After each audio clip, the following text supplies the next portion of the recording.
Kill them all. Leave one alive. I want someone to carry the bodies home. The commander's voice didn't shake, didn't hesitate.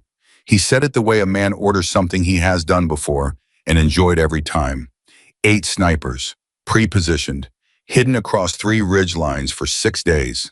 Every angle covered, every escape route closed. 12 American Rangers walked straight into it. The first shot dropped their captain before anyone heard the sound. The second shot hit before anyone moved. He had built the perfect trap. What he never calculated, what destroyed everything he built, was the one soldier he never once looked at twice.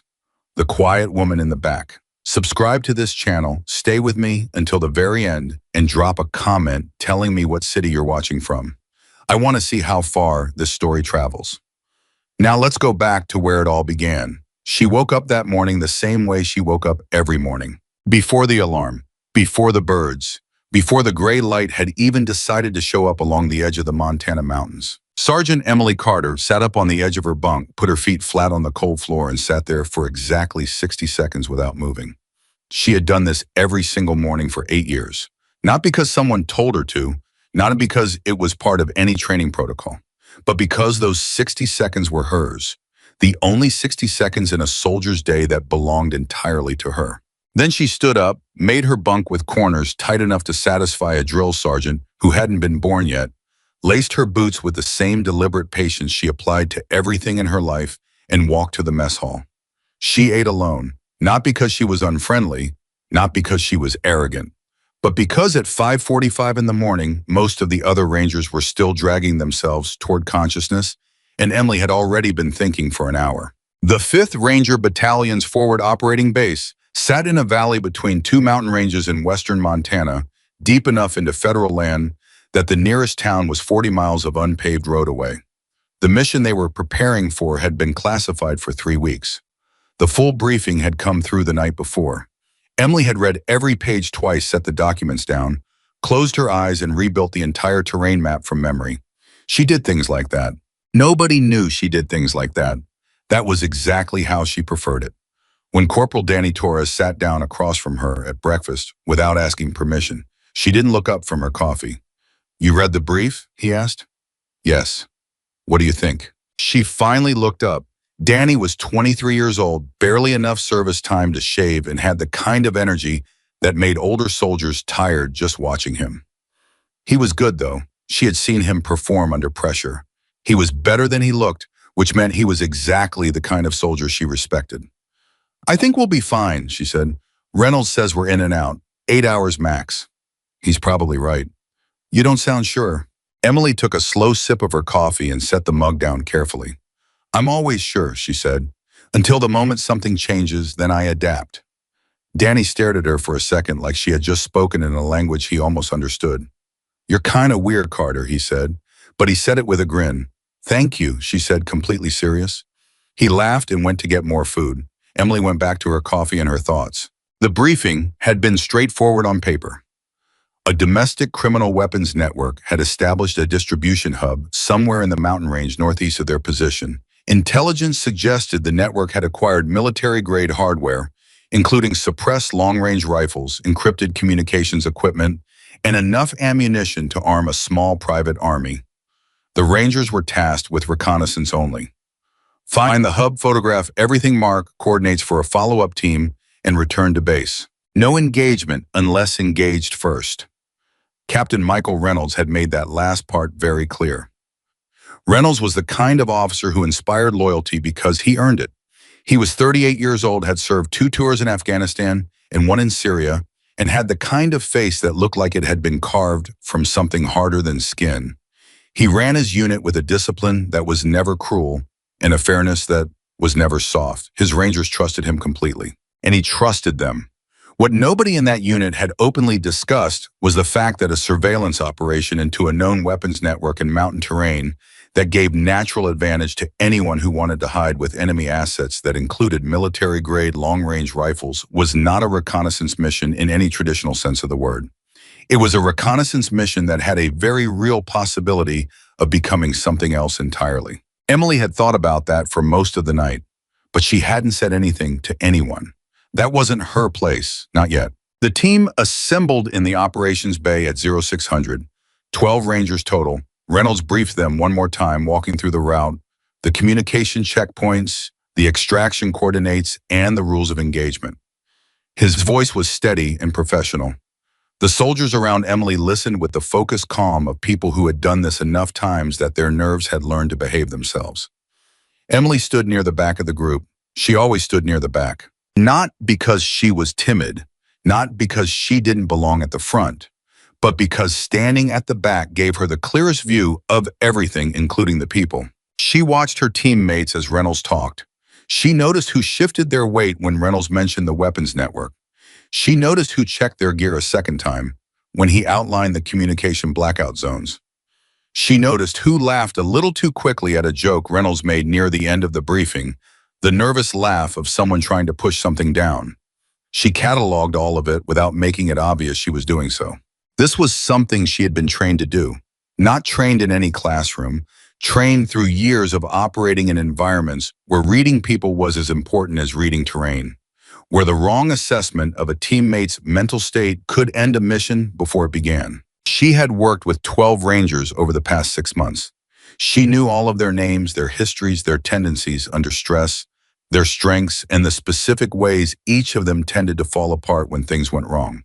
She knew all of that without having had a single personal conversation with most of them.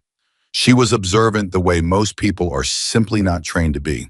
And as she watched them gather their gear and move toward the transport vehicles, something moved in the back of her mind. Something quiet and persistent, not panic, not fear, just the feeling of a question that didn't quite have an answer yet. She picked up her pack and followed them outside. The mountains were not what most people imagine when they thought of Montana in the spring. They were not the postcard version.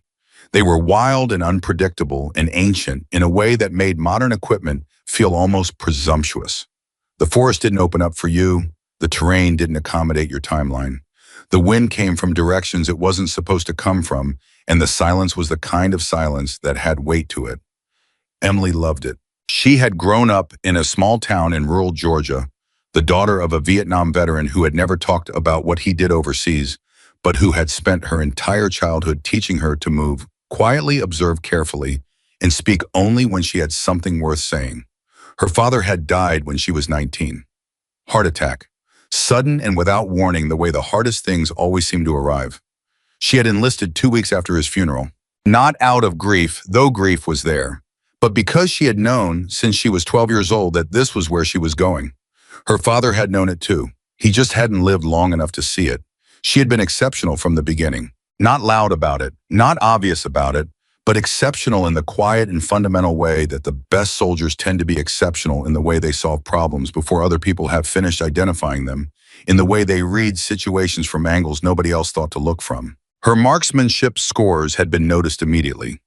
But it wasn't just the scores. Any number of soldiers could shoot with precision on a static range.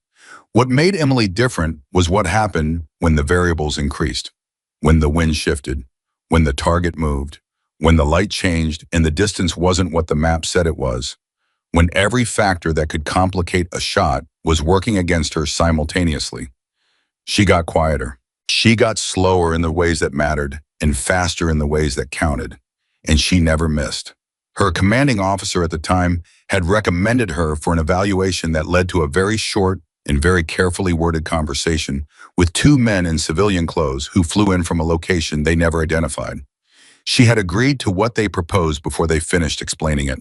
2 years, classified operations, a counter-sniper unit that officially did not exist and was never mentioned in any budget document or personnel file that anyone without a specific clearance level would ever see.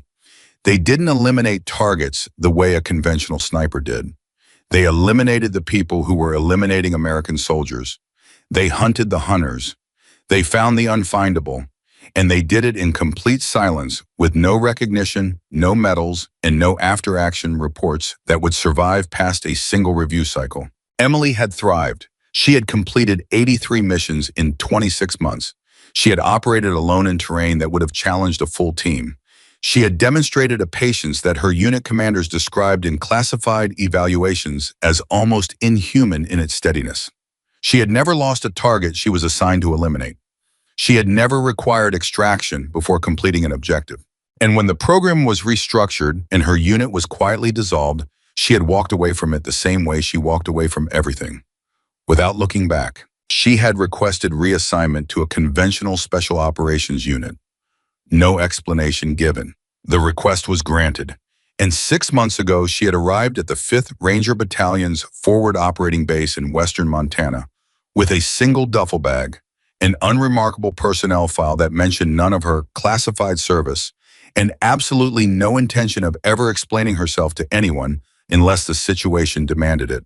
The situation, as it turned out, was going to demand it sooner than she expected. The team moved into the mountains and 2 vehicles stopped at the last accessible road point and continued on foot from there.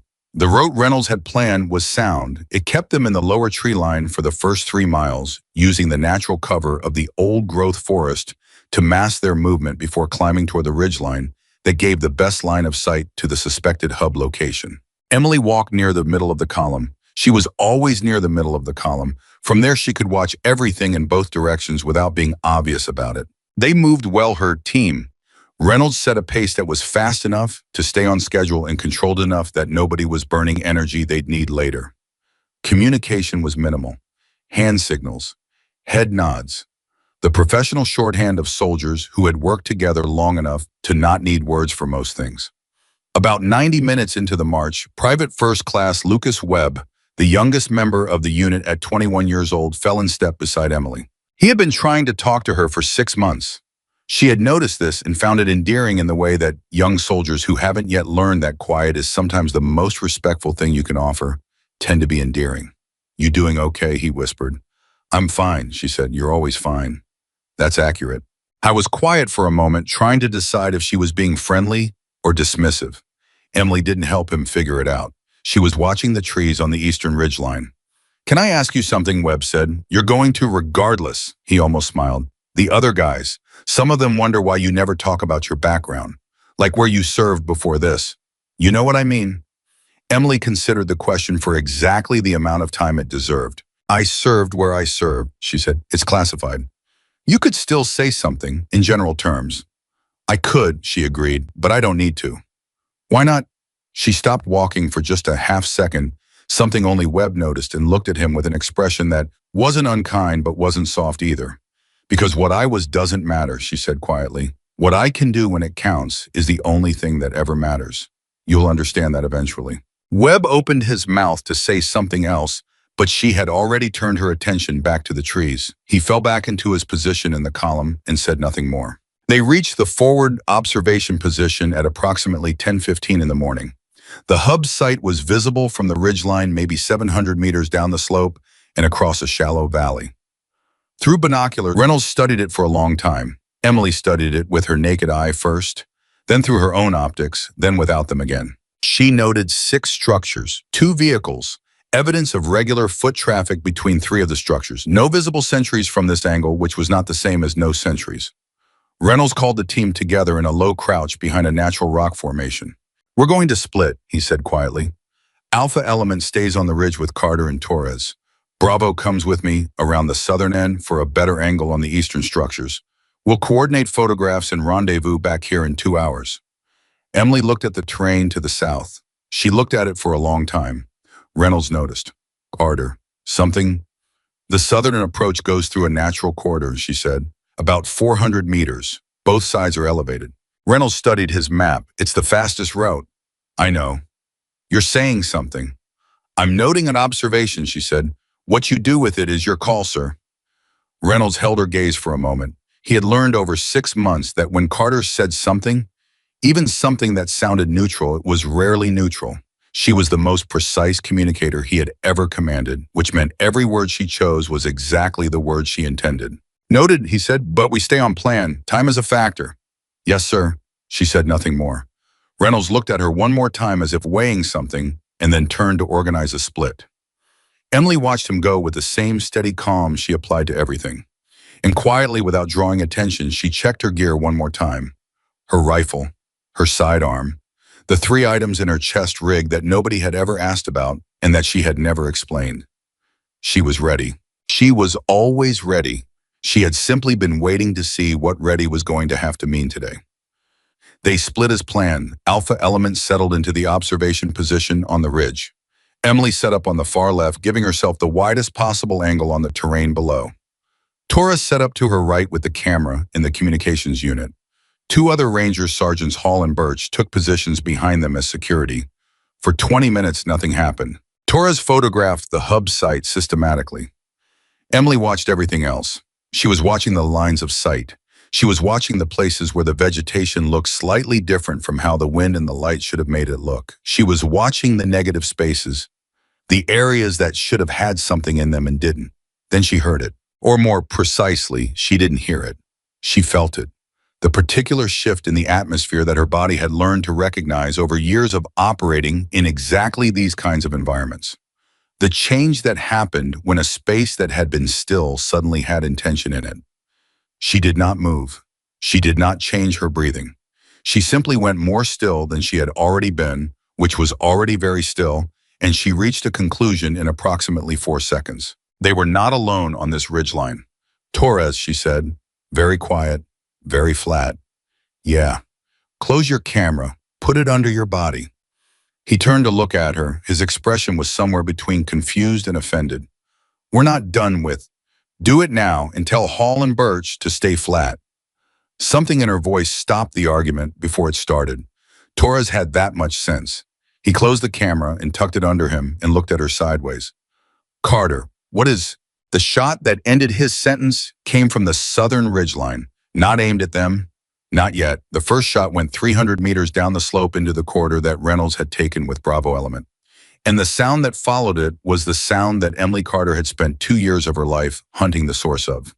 The sound of a military-grade suppressed rifle, then another, then 2 more. Then someone on Reynolds' communications frequency.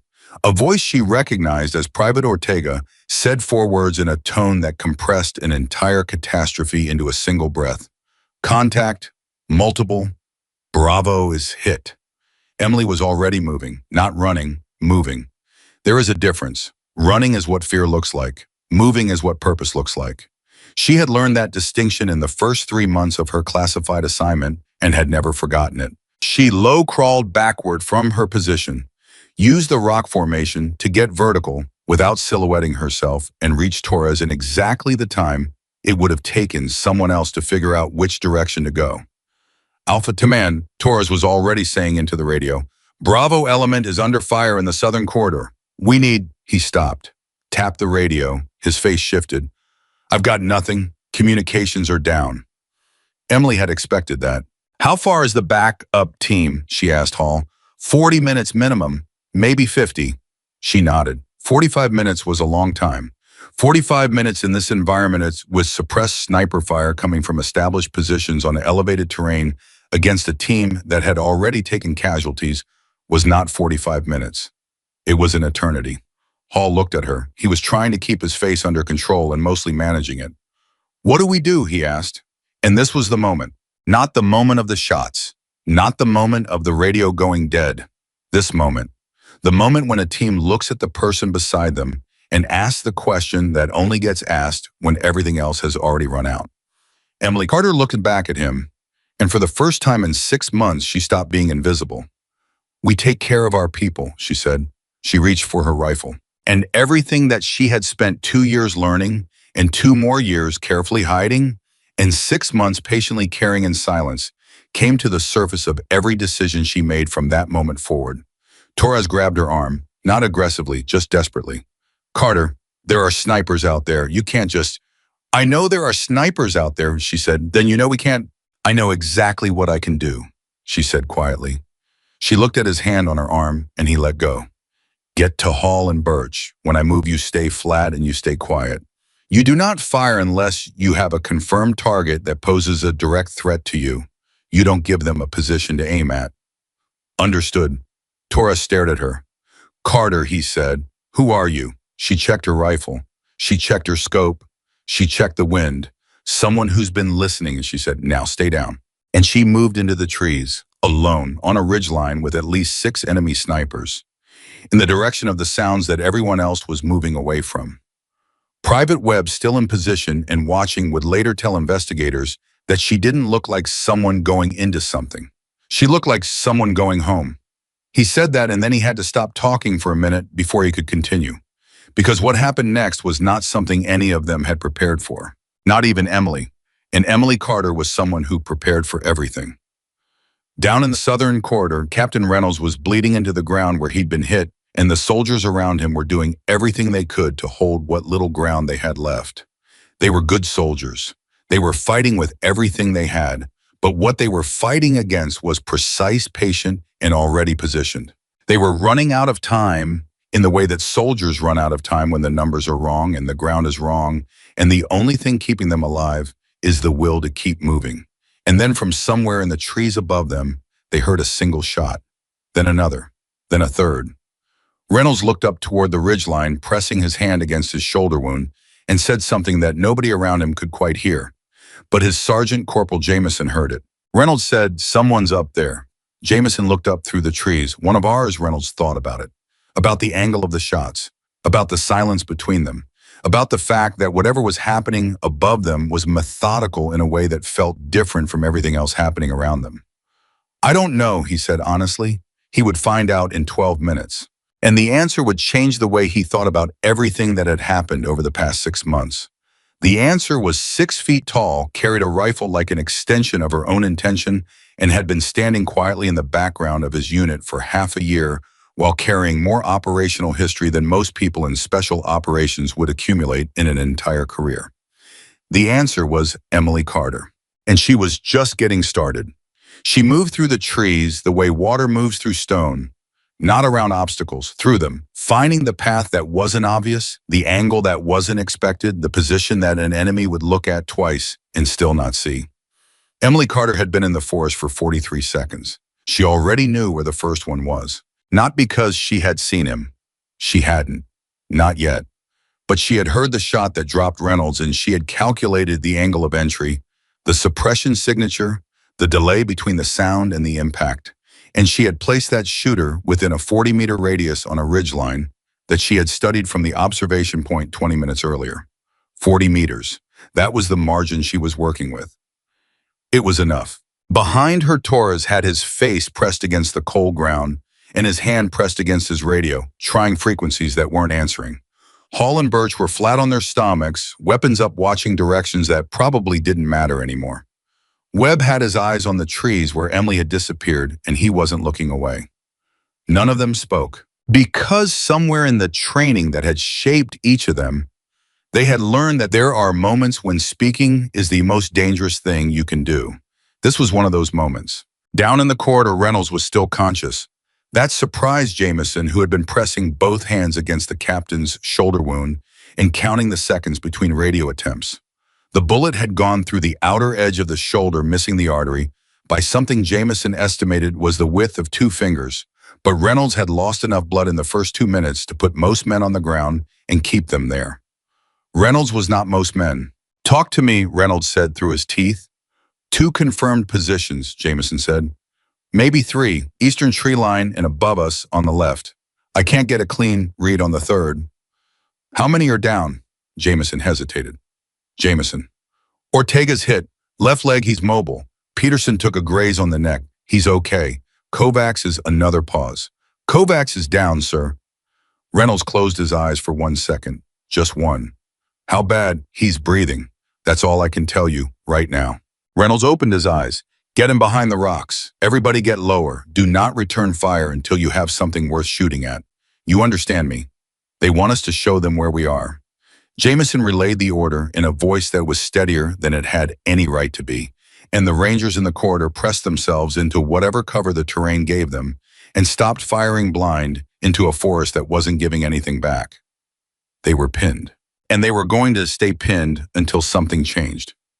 What Reynolds didn't know, what nobody in the corridor knew, was that something was already changing, 60 meters above them, moving northeast through old-growth timber that hadn't been touched by anything human in probably 30 years. Emily Carter was 3 minutes into a hunt that she had been trained for and that she had spent 6 months pretending she no longer remembered how to do.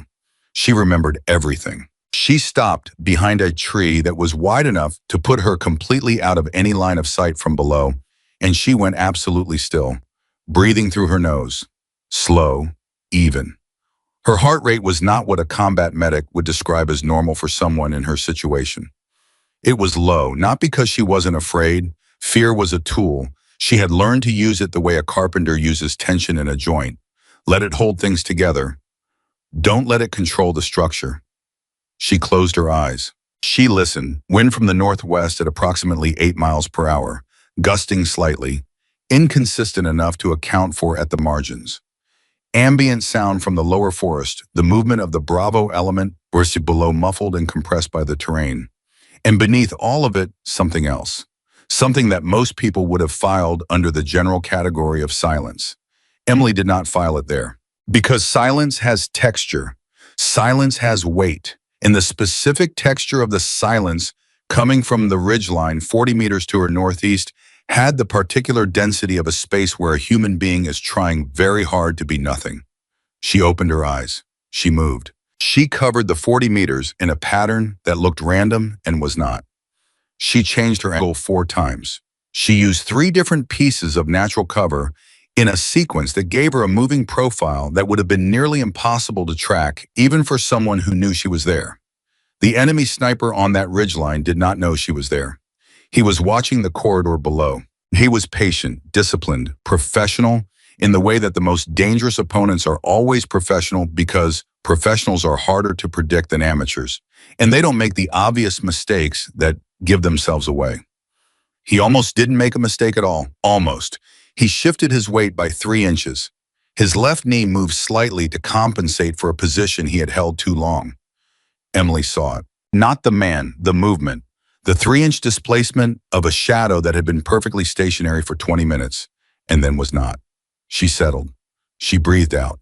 She fired.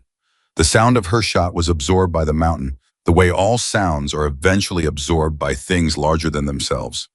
The movement stopped. Emily was already repositioning before the echo died. Down in the corridor, Jameson heard something.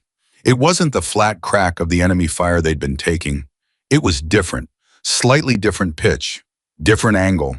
"What was that?" someone said. "That came from up the ridge," said another voice. Reynolds listened. He was calculating something, working through it with a mind that kept functioning even while his body was telling him loudly and in detail that it would prefer to stop. "That was one of ours," he said. "Sir, Alpha Element is pinned on the observation point. They can't." "I didn't say it was Alpha Element," Reynolds said. Nobody answered that, because nobody had a better explanation. Emily was already 200 meters northeast of her first position. She had been moving for 4 minutes and 17 seconds since she left Torres and the others on the ridge. She had eliminated 1 threat. She knew there were at least 7 more. She had a general assessment of the distribution based on the pattern of fire that had hit Bravo element, but pattern assessment was not the same as confirmed position, and the enemy was going to start adapting now that one of theirs had gone quiet. That was the part that mattered most. In a coordinated sniper team, communication is everything. When one position goes silent, the others don't assume malfunction. They assume compromise. They tighten their protocol. They get more careful. More careful was harder to hunt. Emily knew this. She also knew that more careful meant less movement, and less movement meant they were going to rely more heavily on their pre-established fields of fire, which meant she could predict where they were looking. She just couldn't predict where all of them were positioned. She needed more information. She stopped moving. She sat down against a tree, put her rifle across her knees, and did something that looked from the outside like nothing at all. She was thinking. She was rebuilding the tactical picture from everything she had observed over the past 20 minutes. The shots that hit Reynolds and Kovacs and the others, the angles, the timing intervals, the way the fire had paused twice very briefly in a pattern that suggested coordination signals between positions. Coordination signals meant a communication system. Communication system meant someone was running this operation, and whoever was running this operation had positioned their assets with a specific geometry in mind. The corridor was the kill zone. The ridgelines on both sides were the walls. The high ground at the northern end was the back wall. It was a box, a very well-designed box. Emily thought about the box. She thought about what the box was designed to accomplish and what it required to maintain. Then she thought about what happened to a box when you removed two of its walls. The enemy had 8 positions. She had confirmed one of them and eliminated it. The other 7 were distributed to maintain control of the kill zone and the surrounding terrain. If she was building this trap, she would have put the heaviest concentration of fire on the southern approach, which was the most likely extraction route.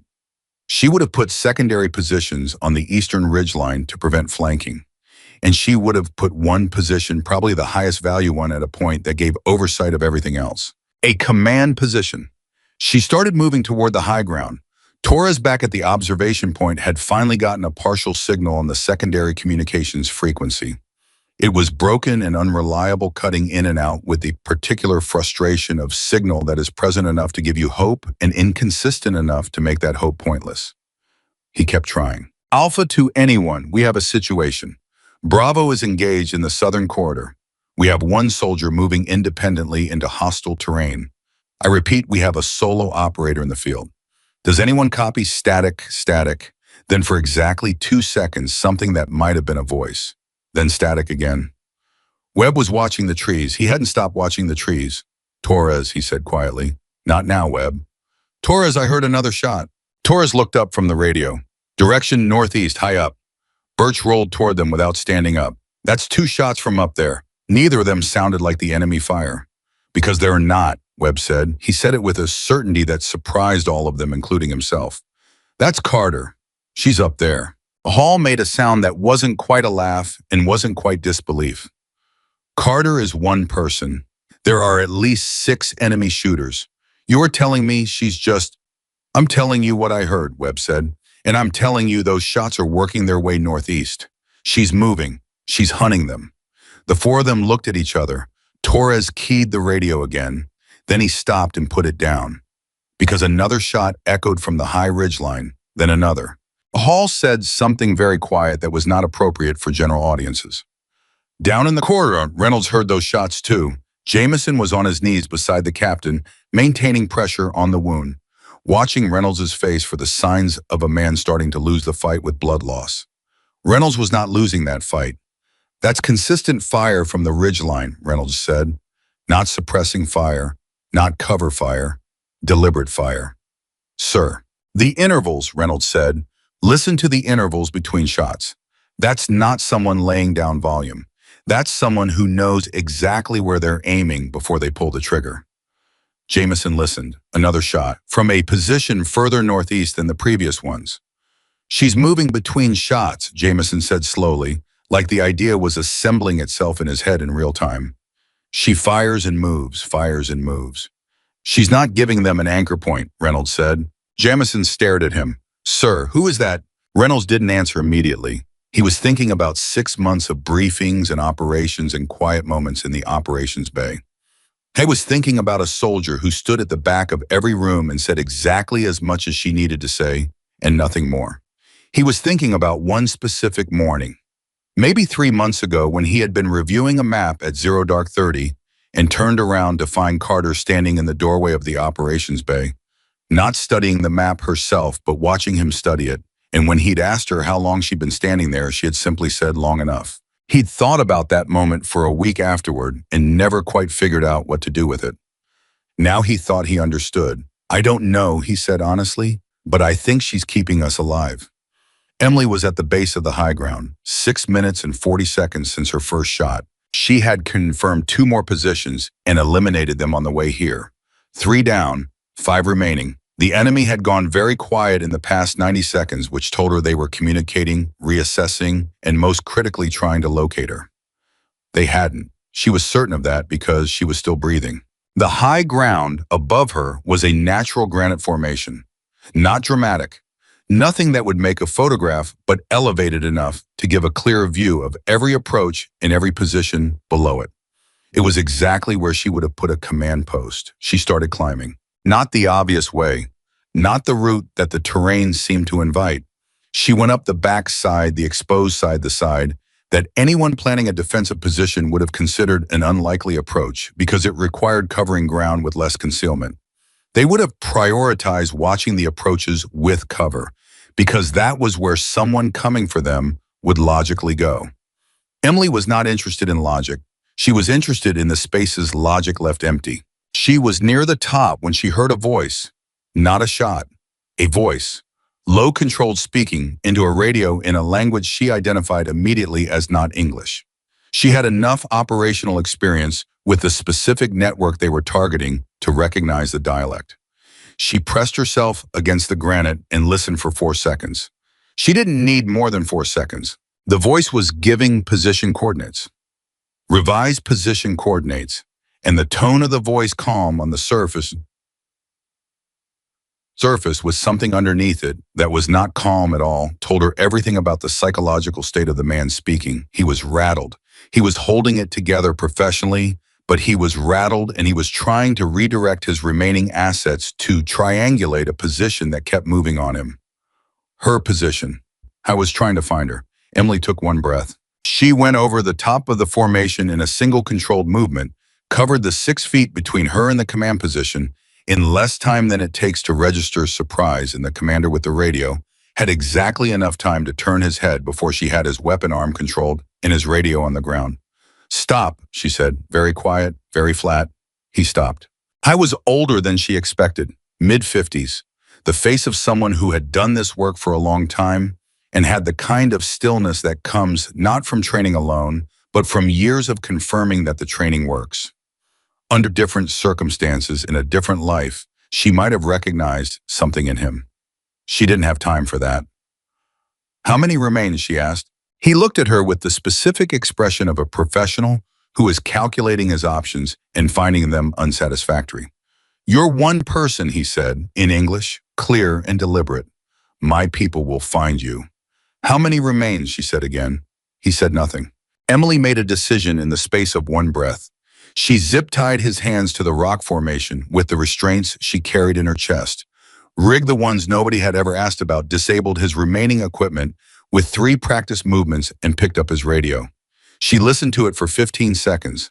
She had what she needed. 5. The remaining count was 5. She had their positions from the coordinates he had just transmitted, and she had the advantage she needed because they were repositioning toward where they thought she was, not where she actually was. She looked back at the commander. He was watching her with an expression that had shifted. The calculation was still there, but something else was underneath it now. Something that, in a different man, she might have called respect. "You've done this before," he said. "Worry about yourself," she said. She moved. 8 minutes and 12 seconds since the first shot. Down in the corridor, the fire had stopped completely. 2 full minutes of silence. Reynolds knew that silence in combat was never simply silence. It was always something wearing silence as a disguise. The question was what? "Jameson," he said. "Still here, sir. Help me sit up." "Sir, I really don't think." "Help me sit up, Corporal." Jamison helped him sit up. Reynolds looked at the ridgeline above them with the concentrated attention of someone who is solving a problem by staring at it hard enough that the problem becomes uncomfortable. "Something's changed up there," he said. The shooting stopped. Not just the shooting, the pattern changed. They went from coordinated fire to nothing. That's not a ceasefire, that's disruption. Ortega, who had been sitting with his back against a rock, working on the makeshift compression on his leg wound, looked up. What kind of disruption stops 8 snipers? Nobody answered. The answer came 11 seconds later in the form of a single shot from the high ground, followed after a pause by another from the eastern ridgeline, followed after a slightly longer pause by 2 more in quick succession from positions that neither Jameson nor Ortega could pinpoint. Then silence. A different silence, the kind that has an ending built into it. "Sir," Jameson said slowly. He couldn't finish the sentence. Reynolds nodded once. "I know," he said. Webb up on the observation ridge had stopped trying to count. He was just watching the trees and listening. Birch had his hand on Webb's shoulder without either of them acknowledging it, the unconscious contact of soldiers who need to know the person beside them is real. Torres had the radio in his hand. He wasn't trying to transmit anymore. He was just holding it. 10 minutes, Hall said quietly. He was counting from Emily's first shot. "She's been in there 10 minutes. Nobody responded, because 10 minutes was not long enough for what they were hearing.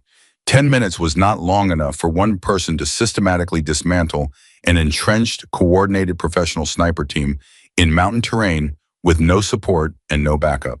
10 minutes was not long enough. but the shots said otherwise. At 10 minutes and 41 seconds, Emily Carter dropped the eighth and final target on a boulder-scattered slope, 230 meters northeast of the command position, and the Montana mountains went quiet in a way they had not been quiet since before the first American boot touched the ground that morning. She stood. She did a slow 360 with her rifle up, checking every angle, every sight line, every piece of terrain that could conceal a position she had missed. Nothing moved. She waited 30 more seconds. Still nothing. She lowered her rifle. Her hands were completely steady. She checked her watch. 11 minutes and 58 seconds.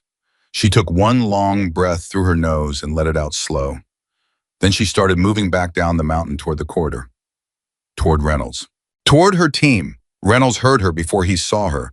The specific pattern of movement through undergrowth that was deliberately controlled, announcing presence rather than concealing it. The sound of someone who doesn't want to be shot by their own people when they step out of the trees. She stepped out of the trees.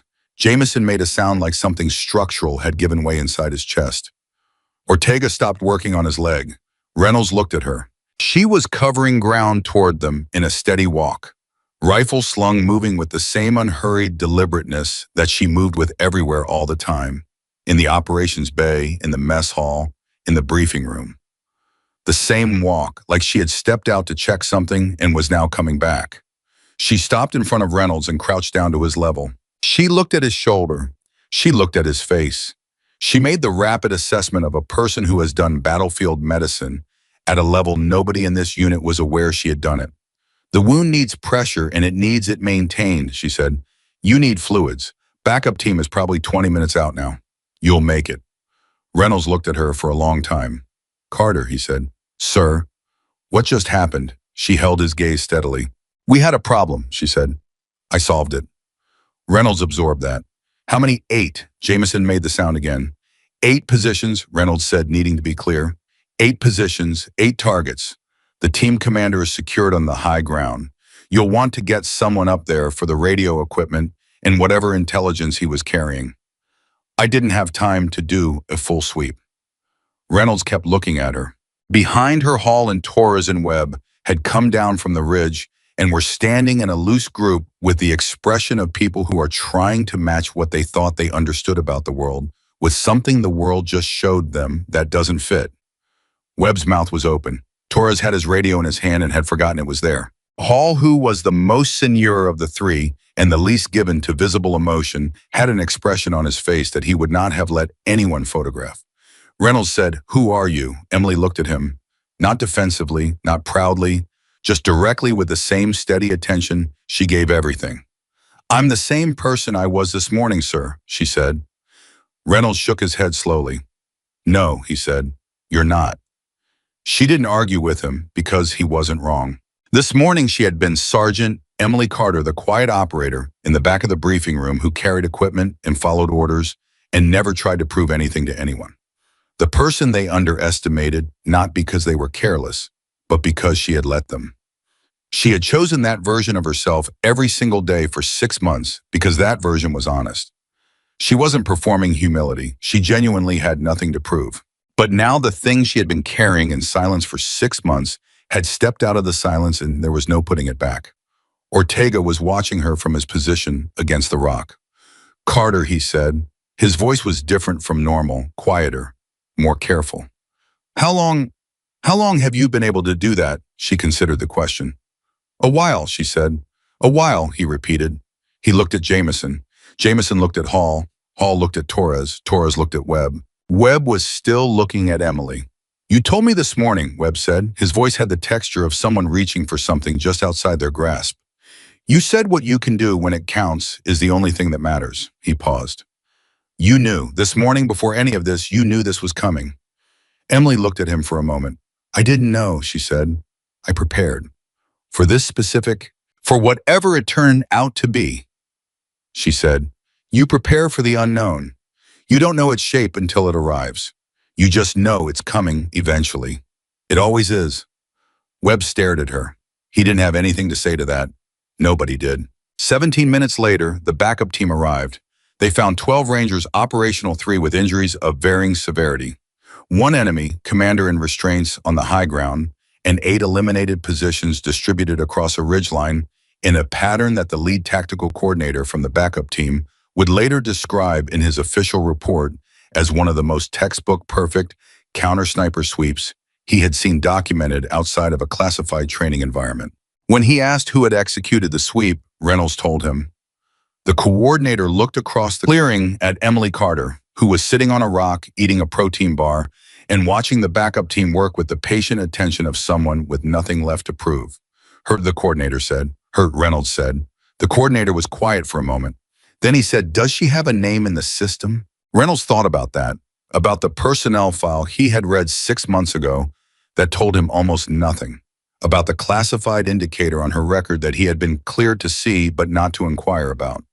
"Not the name you're looking for," Reynolds said. The coordinator looked at Emily again. She had finished the protein bar and was now checking her rifle with the systematic care of someone who does maintenance, not because they've been told to, but because they genuinely respect the equipment. She didn't look up. She never looked up when people were looking at her. She had learned a long time ago that you could tell more about a room by watching it without letting it know you were watching. And right now, without looking up, she could feel 12 soldiers looking at her with 12 different versions of the same expression. The expression that arrives on a person's face when the thing they were certain they understood about the world reveals itself to be something else entirely. She had seen that expression before. She would see it again. She set her rifle across her knees and looked at the mountains. 12 minutes, 8 targets, 1 mission. And outside of this clearings, a world still didn't know her name. The debrief started 40 minutes after the backup team arrived, not because anyone was ready for it, but because the Army doesn't wait for people to be ready, it waits for casualties to be stable threats to be neutralized and command authority to reassert itself. Reynolds had all 3, even with his arm in a field sling and his face the color of old concrete from blood loss. He sat in the back of the tactical vehicle with his back straight and his eyes clear, and his voice exactly as controlled as it had been at 0600 that morning when none of this had happened yet. Emily sat across from him, just the 2 of them for the first 15 minutes. Reynolds looked at her for a long time without speaking. This was something Emily had noticed about him in 6 months of service. He didn't fill silences with noise. He let them run until they had produced something worth responding to. It was a quality she respected in very few people and recognized in almost none. Finally, he said, "I need to know who I'm talking to." "You know who you're talking to, sir." "I know your name," he said. "I know your rank. I know what your personnel file says, which is approximately nothing past the classified indicator that I was cleared to see and not to ask about." He paused. "I'm asking now." Emily held his gaze. "The indicator exists for a reason," she said. "Carter." His voice didn't rise. It never rose. But it changed in a way that made the room feel smaller. "I have a soldier who may not keep his leg. I have a captain, which is me with a hole in his shoulder. I have a team that just watched one of their own dismantle 8 enemy positions alone in under 12 minutes. They are going to have questions. Their families are going to have questions. The people writing the after-action report are going to have questions, and I need to know how to answer them." Emily was quiet for a moment, not because she was deciding whether to trust him. She had decided that 6 months ago quietly and without announcement the way she decided most things. She was quiet because she was choosing which part of the truth was his to carry and which part still belonged to the classification that had protected her work and the work of the people who trained her for 2 years. "I served in a counter-sniper division," she said. "Classified. 2 years, we didn't engage conventional targets. We eliminated the people who were eliminating our people. Hunter-killers essentially, but working in reverse. We found the threat before the threat found us." Reynolds absorbed this without visible reaction. 83 missions, she said. "That's the number if you're going to ask." He didn't ask, but she saw something move behind his eyes. "When the program was restructured, I requested conventional reassignment," she continued. "I wanted to be part of a team again. I wanted to operate with people beside me instead of always alone." She paused. "That part is true. It's not in any file, but it's true." Reynolds let that sit for a moment. "Why didn't you tell me?" he asked, not accusatory, genuinely asking. "Because it wasn't relevant until it was," she said. "It was always potentially relevant, Carter. Every day we operate, your background is potentially relevant." "With respect, sir, no, it wasn't. My background doesn't change how I carry equipment plan, routes, or support my teammates in a standard operation. My background only matters when the situation requires it. Today, the situation required it, so I used it. Reynolds looked at her for a long time. You knew this morning, he said, in the field, when you flagged the southern corridor. She didn't deny it. I had a concern. You had more than a concern. I had a concern that I couldn't confirm, she said. A confirmed threat gets reported immediately. An unconfirmed concern in the absence of specific intelligence is noise. You had a plan based on the best available information. My instinct wasn't better than your plan. It was just different. Your instinct was right. This time, she said, instinct isn't always right. Plans aren't always right. Today, mine happened to align with what actually happened. Reynolds shook his head slightly, not in disagreement, more like a man adjusting to the weight of new information and finding the new configuration uncomfortable but necessary.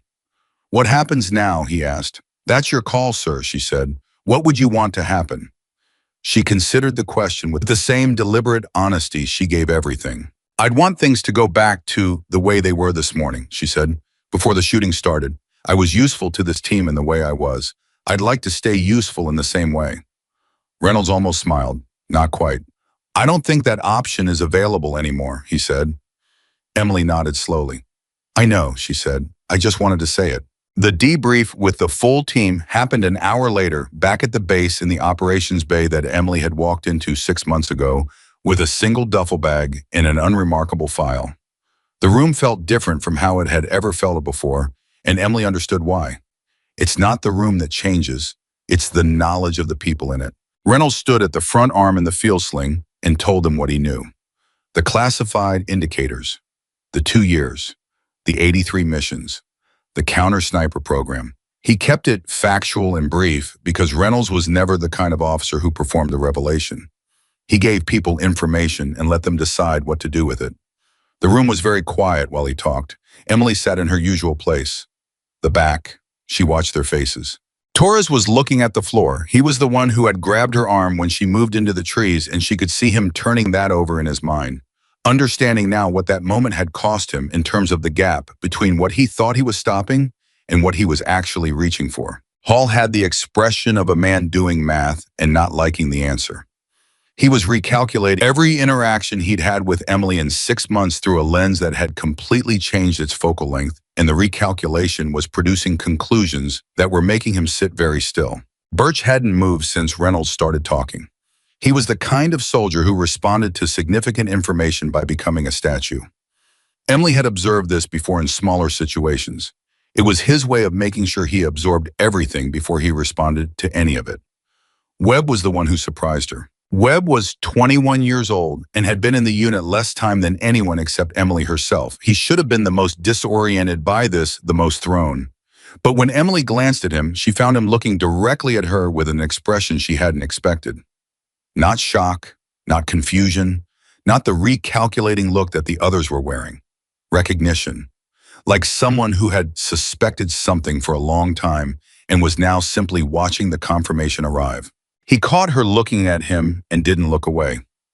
Reynolds finished. He asked for questions. There was a long silence that had the texture of a room full of people who have many questions and cannot decide which one goes first. Ortega, who had come back from the field, medic's tent with his leg wrapped and his weight on crutches, raised his hand from the chair he was sitting in. Permission to speak freely, sir. Go ahead, Ortega. Ortega looked at Emily. He had a quality in his voice that was different from his normal tone, something slower and more careful. Carter, he said, I owe you an apology. The room shifted slightly. People's attention tightened. Emily looked at him steadily. You don't owe me anything. 6 months ago, Ortega said. He stopped and started again. 6 months ago in this room when you joined the unit. You remember the first briefing? I remember. I said something after, not to you, to Torres and Hall in the corridor. He paused. I said you were probably a desk reassignment who pulled a favor to get into the field. I said someone who carries themselves that quiet either doesn't have anything worth saying or is afraid to say it. Another pause. I said that, and you were 20 feet away. The room was very still. I heard you, Emily said simply. Several heads turned. I know you did, Ortega said. I could tell from the way you didn't react that you'd heard every word. And I thought that confirmed what I said, that you didn't have the spine to call me on it. He shook his head. I was wrong about everything. I was wrong about the spine. I was wrong about what quiet means. And I am very directly wrong about whether you belong here. Emily was quiet for a moment. You were operating on available information, she said. Available information said I was quiet and unproven. Your assessment was reasonable. That's a generous way to put it. It's the accurate way, she said. I chose not to give you better information. That's on me as much as it's on you. Ortega stared at her. He opened his mouth closed. It tried again. Why, he said. Why would you choose that? Emily looked around the room slowly. All of them, one by one. The faces of people she had watched for 6 months and who had barely noticed they were being watched.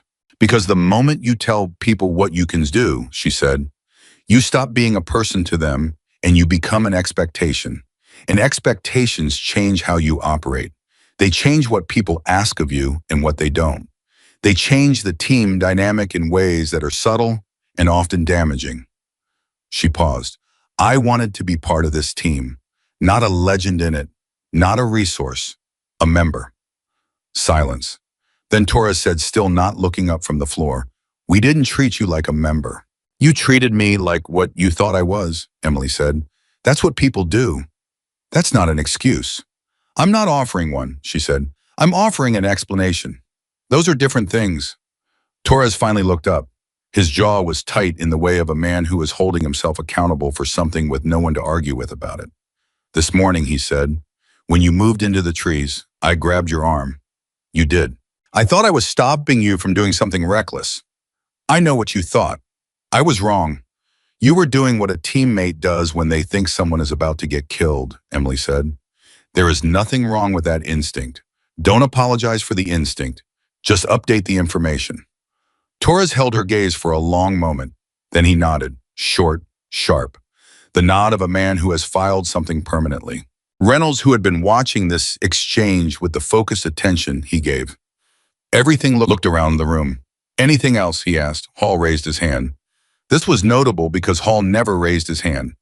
He was the kind of soldier who either acted or stayed silent and considered both options equivalent. I have a question, Hall said, and I want to be straight about it. Go ahead, Hall. Hall looked at Emily. Today was today, he said. 8 enemy shooters, 12 minutes, all that. That happened and it's in the books and nobody in this room is going to forget it. He paused. But here's what I'm sitting with. Every mission we've run in the past 6 months. Every time I looked over at Carter and thought she's quiet, she's in the background, she's just carrying her part. Every single one of those missions. He paused again. Were you doing something I wasn't seeing? Were you running some kind of parallel assessment that I didn't know about? The room waited. Emily thought about it. She thought about it with the same seriousness she gave every question that deserved seriousness, which was most questions. Yes, she said. Hall closed his eyes for exactly 2 seconds. Then he opened them. Tell me something specific, he said. The Bridger Creek operation, she said. 4 months ago, we were establishing the observation post on the North Slope, and there was a vehicle 2 clicks out that your element flagged as civilian. I assessed it as surveillance. I moved your secondary position 40 meters without explaining why, and you were annoyed about it and asked Reynolds who authorized the repositioning. Hall's expression changed. Reynolds told me it was operational judgment, Hall said slowly. It was mine, Emily said. I repositioned you because if the vehicle was surveillance and if someone was watching that slope, your original position gave them a clean line on 2 of our people. I moved you because I didn't have time to explain and I needed you somewhere else. Hall was quiet for a moment. Was it surveillance? I don't know, Emily said. The vehicle left 20 minutes later. Nothing happened. Maybe it was civilians. Maybe it wasn't. But the risk of being wrong in the other direction was higher than the cost of moving you 40 meters. Hall absorbed that. How often did you do things like that, he asked. Often enough, she said. The room sat with that for a long moment. Then Webb said from his chair at the back, you were protecting us, even when we didn't know we needed protecting. The whole time. Emily looked at him. That's what teammates do, she said. Webb opened his mouth, closed it. He had the look of someone who wanted to say something that the appropriate words hadn't shown up for yet.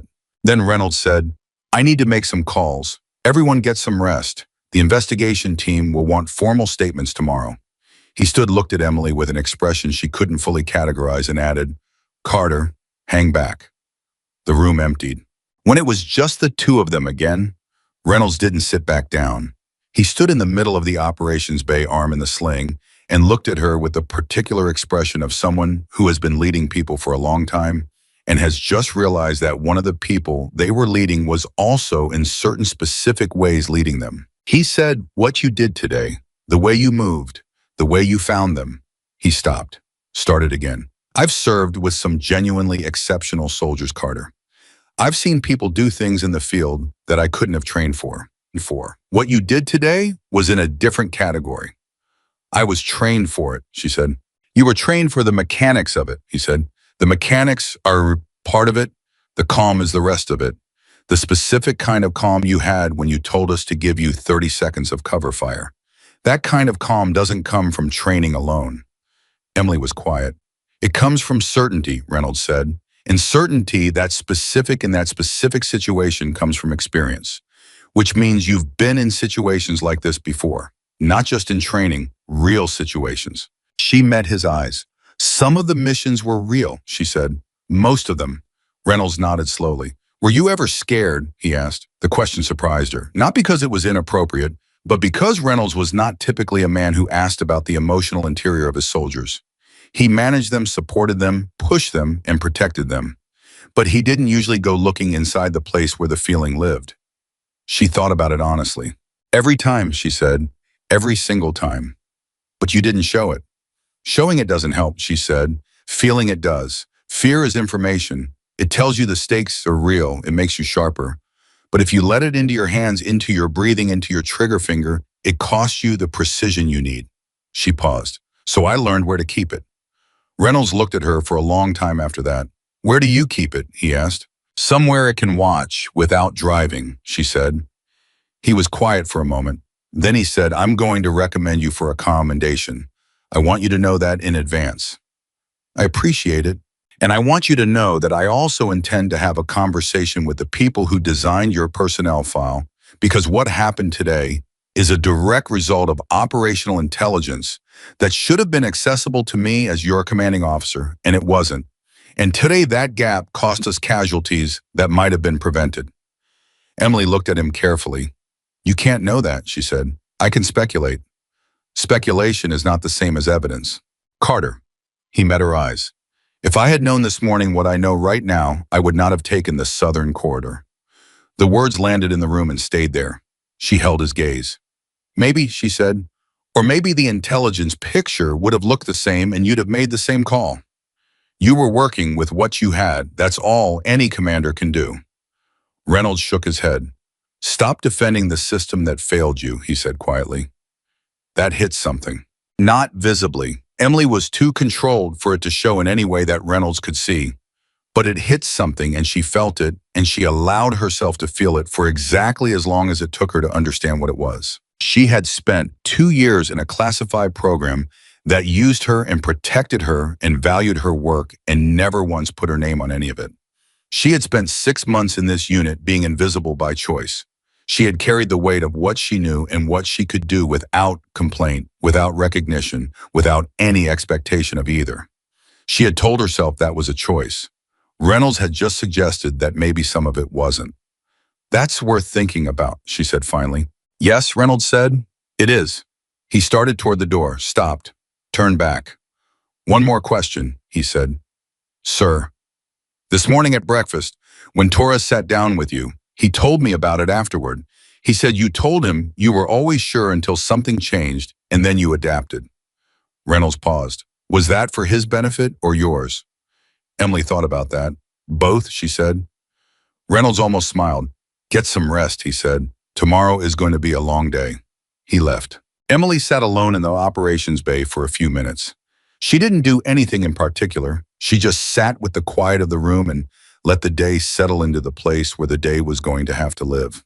12 minutes, 8 targets. She wasn't thinking about those numbers in the way she imagined everyone else was thinking about them. She wasn't adding them to a record or measuring them against some internal standard. She was thinking about what those 12 minutes meant in terms of what came before them and what came after. Before them, she had been invisible by design. After them, she was going to be visible whether she wanted it or not. That was the part she was going to have to learn to carry differently. She stood up, put her chair back where she'd found it, and walked out of the operations bay into the Montana evening. Webb was sitting on the steps outside. Not accidentally, he had been waiting for her. She stopped and looked at him. "Webb, Carter, you should be resting." "I know," he said. "I wanted to say something first." She waited. "This morning," he said, "what you said about being quiet because you were listening." He paused, choosing words with more care than she'd seen him use before. "I've been in this unit 8 months. I've tried to prove something every single day since I got here. Prove I'm fast enough, strong enough, smart enough. I've been so busy proving things that I don't think I've actually listened to anything." Emily looked at him. "That's a useful thing to notice at 21, she said. "How old were you when you figured it out?" "Older than 21, she said. He almost smiled. "Oh, yeah." Then he said, "Today when you went into the trees, I was watching you and you didn't look like you were proving anything. You looked like you were just doing what needed to be done." "That's what it was," she said. "That's what I want it to feel like," he said. "When it's my turn, whatever my version of that is, I want it to feel like that." Emily looked at him for a long moment. The young soldier on the steps with his hands on his knees and a question in his eyes that had nothing to do with tactics or training or any piece of equipment. "Then stop trying to make it feel like something," she said. "Just prepare. Prepare until the preparation becomes part of you and not something you put on. When the moment comes, you won't feel ready. Nobody ever feels ready, but you'll be ready." She started to move past him. "Carter," he said. She stopped. "Thank you," he said, "for coming back." She looked at him. He meant more than the trees. He meant the corridor. He meant Reynolds and Ortega and all of them. He meant the 12 minutes. He meant the choice she'd made to be somewhere other than the observation ridge when everyone else was going flat and staying quiet. "That's the job," she said. She went inside. Webb sat on the steps for a while longer, watching the Montana mountains go dark, thinking about what it means to carry something without announcing it, about the difference between noise and presence, about the specific weight of a skill that never needed an audience. Inside the base, the investigation team from the regional command had already begun making calls. Reynolds was on the phone with his superior officer using a language that was careful and specific in the way of a man who is framing information to be heard correctly by people who weren't there and need to understand without being told more than they're cleared to receive. The tactical coordinator from the backup team had already filed a preliminary report. The section describing the counter-sniper sweep was 3 paragraphs long. The name Emily Carter appeared in all 3 paragraphs. In the medical tent, Kovacs was stable and asking questions about what had happened after he went down. The medic told him enough to confirm he'd been looked after. He asked who made the call that stopped the fire. The medic told him what she knew, which was a version of the truth assembled from fragments she'd gotten from different soldiers. And it still wasn't the full picture. Nobody had the full picture except Reynolds and Emily, and the commander currently in restraints at the regional detention facility, who had been debriefed by 2 federal investigators for the past 3 hours, and who, when asked about the operator who had taken his command position, had said something that the investigators were still trying to categorize accurately in their notes. He had said, "Tell whoever trained her that they did not waste their time." The investigators had noted it and moved on. But one of them, the senior one, a woman with 15 years of counterterrorism experience, and the particular professional intuition that comes from that much time, doing a specific kind of difficult work, had not moved on entirely. She had flagged it, because in 15 years of enemy debriefs, she had heard a lot of things from a lot of people who had been on the losing end of operations they had designed specifically to win. She had heard anger, rationalization, contempt, deflection. She had never heard acknowledgement, not once.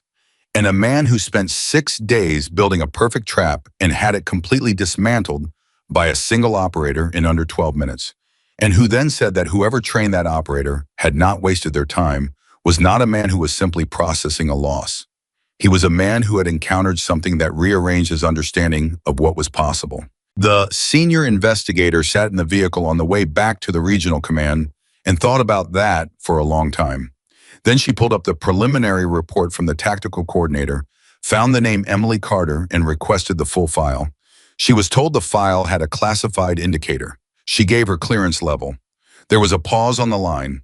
Then she was told she'd need to go higher. She went higher. And somewhere in the chain of calls that followed over the next several hours, the silence that Emily Carter had maintained for 2 years in a classified program and 6 months in a ranger unit in western Montana began to have a shape that the people who had been responsible for keeping it quiet were now going to have to make decisions about. Emily knew none of this yet. She was in her bunk, feet flat on the floor, sitting in the dark, not sleeping, not overthinking, just sitting with the particular silence of a person who has done something significant and is allowing it to be significant without needing to quantify it further. Outside, the Montana mountains were dark and old and completely indifferent to what had happened on their slopes that day. But somewhere in the quiet of the base, 12 soldiers who had spent 6 months not quite seeing Emily Carter were lying in their bunks with their eyes open, thinking about angles, thinking about corridors, thinking about a woman who chose silence, not because she had nothing to say, but because she was waiting for the moment when saying it would actually matter. That moment had come. And everything that followed from it was going to change the shape of every room Emily Carter walked into for the rest of her career, whether she wanted it to or not. The call came at 0400, not to Emily, to Reynolds. He picked up on the second ring, which told Emily, who heard his voice through the thin walls separating the command quarters from the rest of the bay, that he hadn't been sleeping either. She lay still in her bunk and listened to the one-sided conversation with the particular attention she gave things that were going to matter. Reynolds said yes 3 times. He said understood once. He said, I'll inform her personally, in a tone that had something in it she hadn't heard from him before. Not concern exactly, something more specific than concern. Then silence. Then his footsteps. He knocked on the frame of her bunk area at 0412. Carter, you awake? Yes, sir. I need 5 minutes. She was already sitting up. They sat across from each other in the operations bay for the second time in 12 hours, and Reynolds looked like a man who had spent the night carrying something heavy and was now deciding how to set it down without dropping it on someone. That was Colonel Hargrove, he said, Regional Command. The investigation into yesterday's operation has been escalated. Emily waited. There are people above Hargrove who have taken an interest in what happened on that ridgeline, Reynolds said, specifically in you, specifically in how one operator executed what the preliminary tactical report is describing as a textbook counter sniper sweep that most coordinated 2-person teams couldn't have replicated. I understand, she said. There will be a formal review, Reynolds said, not disciplinary, evaluative. They want to understand what they have. Something about that phrasing landed differently than Reynolds intended it to. What they have, like she was a piece of equipment that had been discovered in an unexpected inventory. She kept her face exactly as it was. When, she asked. 3 days, you'll be transported to a facility I don't have the clearance level to know the location of. The review board will include people from the program that originally trained you, people from SOCOM, and at least 2 civilians whose affiliations Hargrove didn't specify. Civilians, she said. Yes, she absorbed that. Civilians in that context meant intelligence. It meant the kind of people who had very specific interests in very specific capabilities, and who did not attend military review boards unless someone had decided that what was being reviewed was relevant to something larger than a single operation in the Montana mountains. Was there anything else in the call, she asked. Reynolds hesitated. That hesitation was more informative than anything he'd said so far. Hargrove told me that the enemy commander gave a statement during his debrief, Reynolds said. He said that in 30 years of operations, he had never encountered a counter-sniper profile like yours. He said the way you moved, the way you sequenced the eliminations, the way you neutralized his communication before he could redirect his assets. Reynolds stopped. He said whoever trained you built something he'd never seen before. Emily was very still. He asked, Reynolds continued, and I'm quoting this directly because Hargrove read it to me, word for word. He asked the investigators to tell whoever trained you that the program they built is still active and still looking for people like you. The room was quiet for a long moment. He's trying to gather intelligence, Emily said. Obviously, Reynolds said. But Hargrove's concern and mine is what that statement tells us about the level of awareness these networks have about classified U.S. programs. This man knew enough about counter-sniper methodology to recognize your profile. That's not a casual observation. That's operational knowledge. Emily nodded slowly. That's why the civilians are coming, she said. That's why the civilians are coming, Reynolds confirmed. She sat with that. The day that had started with a protein bar in the mess hall and ended with her sitting in the dark on the edge of her bunk had now extended itself into a third chapter. She hadn't expected and wasn't entirely sure she wanted. The review board, the civilians, the escalation of something she had spent 2 years doing in total silence, into something that was now drawing the attention of people who operated at a level where silence was a resource they managed rather than a quality they respected. Sir, she said, Carter, whatever they decide, whatever the review determines, I want to come back here. Reynolds looked at her. To the unit, she said. I want to come back to the unit. I want that on record before I go into any room with any board. Something shifted in Reynolds' face, not dramatically. Just a small rearrangement that happens when a person who has been carrying a concern has it partially addressed. I'll make sure it's noted, he said. Thank you. He stood, stopped at the door. Carter, for what it's worth, what you said last night about wanting to be a member of the team instead of a legend in it. He paused. I don't think you get to choose that anymore. She looked at him. I know, she said. He left. She sat alone in the operations bay until the light changed. By 0600, the base knew about the review board. Not through Reynolds, who would never have allowed that information to travel informally. Through the specific mechanism by which information always travels in military units, regardless of what any commanding officer intends, which is through the awareness that soldiers develop for things that are happening around them and the conversations that happen in the 30 seconds between one place and another. Torres found out from Jameson, who found out from someone in the communications bay who had been present for part of Reynolds' call. He told Hall. Hall told Birch. And when Webb came into the mess hall at 0615 and saw the three of them sitting together with a particular configuration of shoulders that meant something significant had happened, he sat down without being invited and said, What? Torres told him. Webb sat with it for a moment. They're taking her somewhere, he said. Review board, Torres said. 3 days. And then what? Nobody answered that, because nobody knew, and the not knowing was the part that sat in all of them, with the specific discomfort of a question that has no available answer. Birch said if the people above Hargrove decide she's more valuable somewhere else, they'll reassign her. That's how it works. That's not how it should work, Webb said. Webb. She belongs here, Webb said. It came out with more force than he intended, and he heard it, and he didn't walk it back. She spent 6 months building something with this team. She proved yesterday that she's exactly where she should be. You don't take someone like that and move them to a room somewhere because they did their job. The table was quiet. Torres said, It's not our call. It should be Reynolds' call, Webb said. Reynolds doesn't outrank Sawcombe, Hall said. He said it not unkindly, which was about as much softness as Hall ever offered. Carter knows how this works. She's been inside this system longer than any of us. Webb looked at his food. He wasn't hungry. She told me last night, he said quietly, about what it costs, to show people what you can do. She said you stop being a person and become an expectation. The table absorbed that. She was right, Torres said. He said it to the table, not to anyone specific. At 0700, Emily ate breakfast alone at her usual table.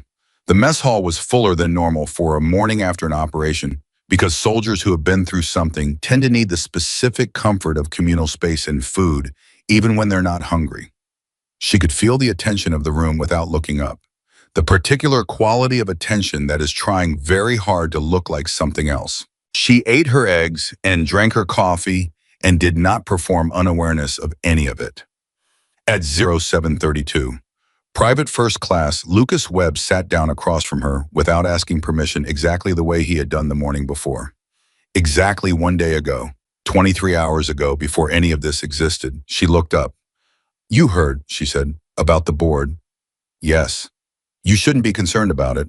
I'm not concerned about the board, he said. I'm concerned about what comes after. Emily looked at him with the direct attention that she gave conversations she considered worth having.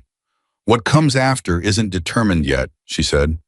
But you know it might not be here, he said. She didn't pretend otherwise. Yes. Webb wrapped both hands around his coffee cup. He was working up to something, she could see that, and she let him work up to it without rushing him because that was what the moment required. Can I ask you something, he said. You're going to regardless. He almost smiled. He recognized it from the morning before, and the echo of it hit him somewhere personal. Are you afraid of what the board is going to do, he asked. She thought about it honestly. I'm cautious about it. That's not the same as afraid. No, she said, it's not. Why cautious? Because review boards exist to evaluate what an asset can do for a specific purpose, she said. And the purpose they're evaluating me for may not be the purpose I'm most useful for. Webb looked at her. You mean they might decide you're more valuable somewhere else? I mean, they'll make the assessment that serves the mission, she said. That's their job. It's a reasonable job. I just have a different opinion about where I'm most effective. And your opinion doesn't count. My opinion counts, she said. It's just not the deciding vote. Webb was quiet for a moment. Then he said, Is that okay with you? Emily looked at him steadily. It's going to have to be, she said. He opened his mouth, closed it, tried again. That's not an answer, he said. No, she agreed, it's not. And for the first time in the conversation, she looked away. Not because she was avoiding the question, but because the answer to it was something she was still working out, and the honest version of working something out doesn't always look like certainty. She looked out the mess hall window. Webb followed her gaze.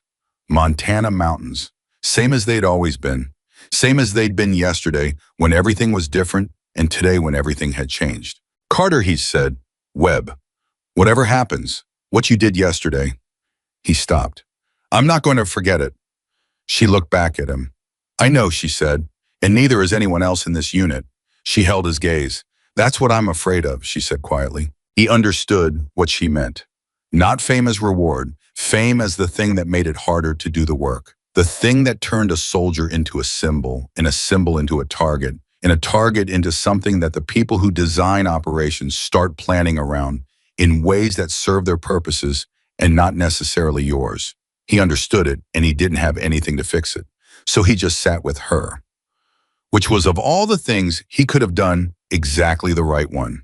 The next 2 days moved with the particular slowness of time when you're waiting for something you can't control. Emily ran her routine. She maintained her gear. She attended the formal statement session with the investigation team, answered their questions with the precise economy.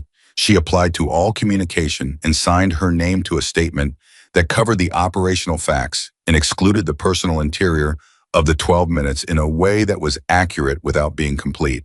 The investigating officer, a lieutenant colonel named Marsh, who had the careful eyes of someone who had been doing this long enough to know the difference between what a statement says and what it contains, looked at her at the end of the session and said, Is there anything you want to add that you haven't included here? Emily looked at the statement. No, she said. Marsh looked at her. Sergeant Carter, he said, off the record. There is no off the record for me, sir, she said pleasantly. But I appreciate the offer. Marsh almost smiled. You're going to be very interesting to the people coming to evaluate you, he said. I'll try to manage that, she said.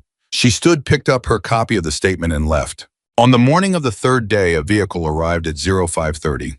Black, unmarked, 2 people in civilian clothes in the front. Emily had her bag packed and ready. She had packed it the night before in 4 minutes, which was how long it took because she'd never learned to own more than she could carry efficiently. Her father had taught her that, not as a lesson, just as a way of living that she'd absorbed without noticing. She said goodbye to Reynolds in the operations bay. He shook her hand, military, direct.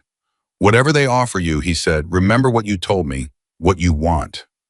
I remember, she said. Good. He held her hand for 1 extra second. Come back, he said. She looked at him.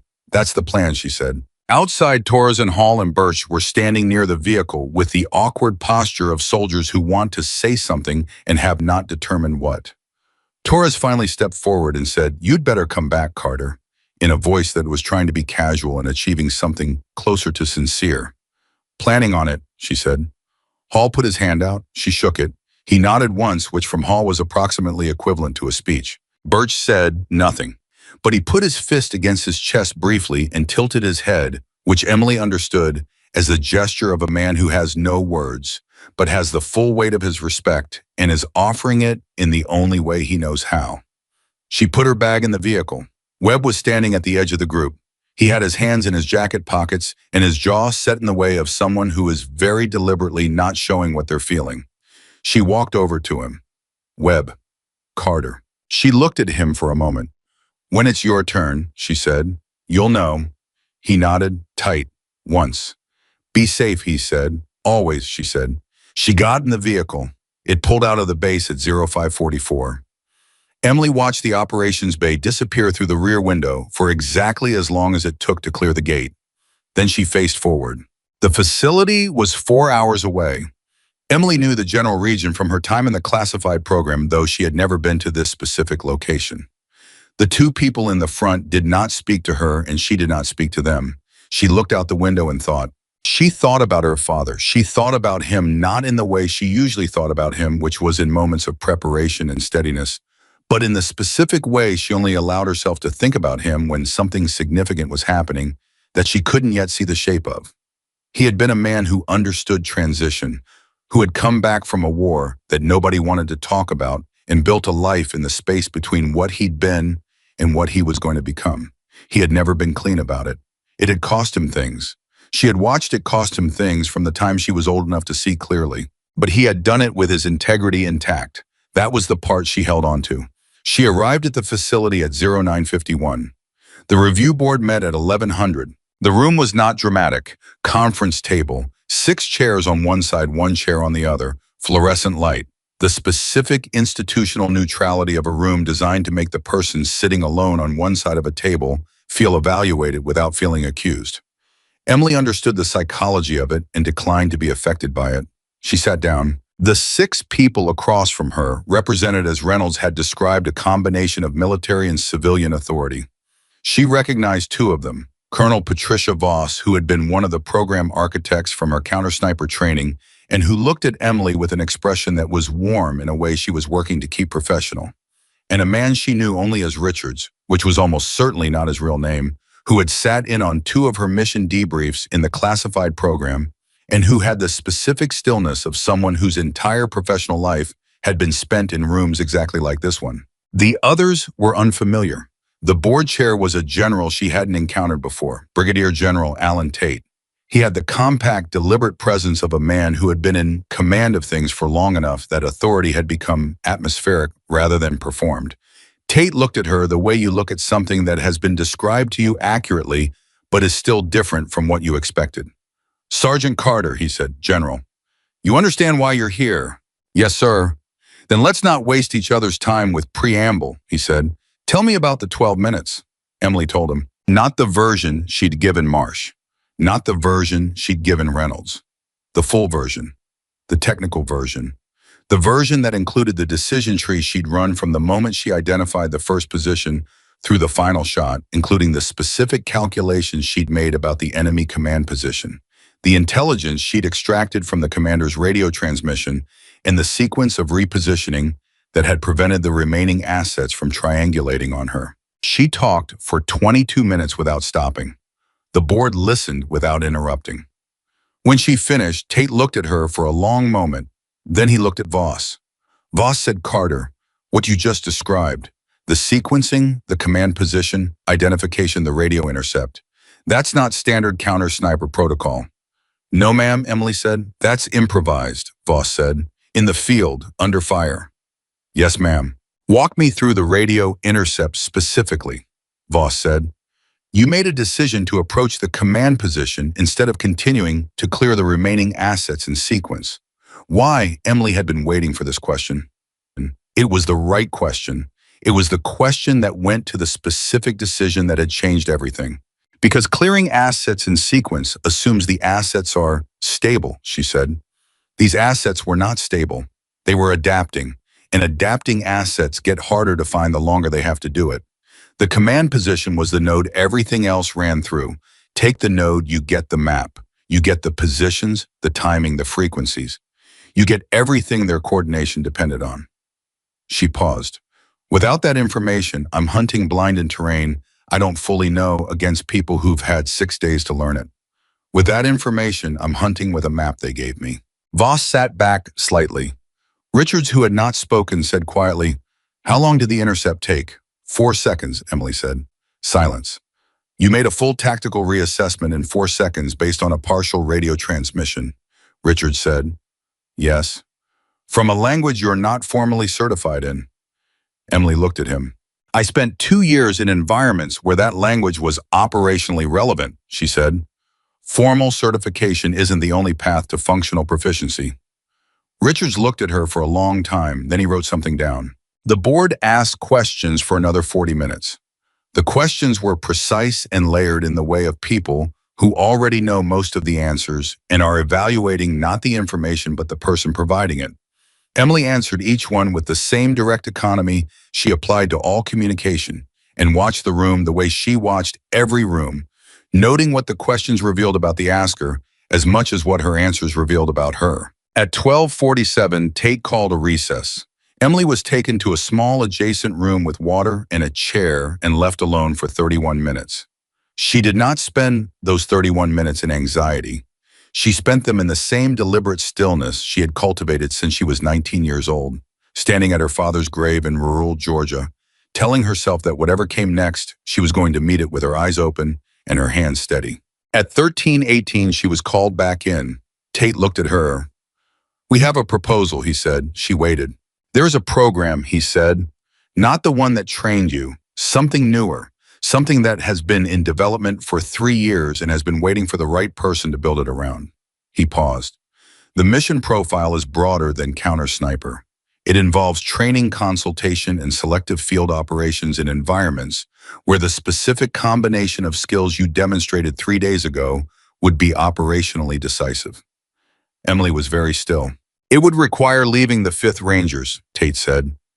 She had known this was coming. She had known it since Reynolds told her about the board. She had known it and she had prepared herself for it, and knowing something is coming and feeling it arrive are two entirely different experiences. She kept her face exactly as it was. "What would I be building?" she asked. Tate leaned forward slightly. "The next generation of what you are," he said. The room was completely quiet.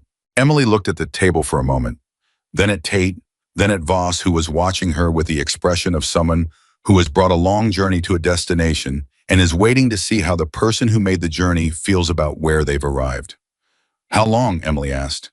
"The assignment is open-ended," Tate said. "The program needs to be built before it can be evaluated. We're not offering a timeline because we don't have one. We're offering a mission." "What about my team?" she asked. "The 5th Rangers will receive a replacement assignment," Tate said. "That's not what I asked," she said. Something shifted almost imperceptibly in Tate's expression. "Your team will be fine, Sergeant Carter," he said. "They're exceptional soldiers. They were exceptional before you were assigned to them, and they'll continue to be exceptional in your absence." "I know they're exceptional," she said. "I've spent 6 months watching them be exceptional. What I'm asking is whether I'll have the opportunity to maintain a relationship with that unit that goes beyond this conversation." Tate looked at her. "Define relationship," and he said. "Consultation, operational coordination when the mission profiles intersect. The ability to bring what I'm building into contact with what they're doing in ways that benefit both." Tate looked at Richards. Richards said, almost to himself, "She's not asking to leave. She's asking to expand."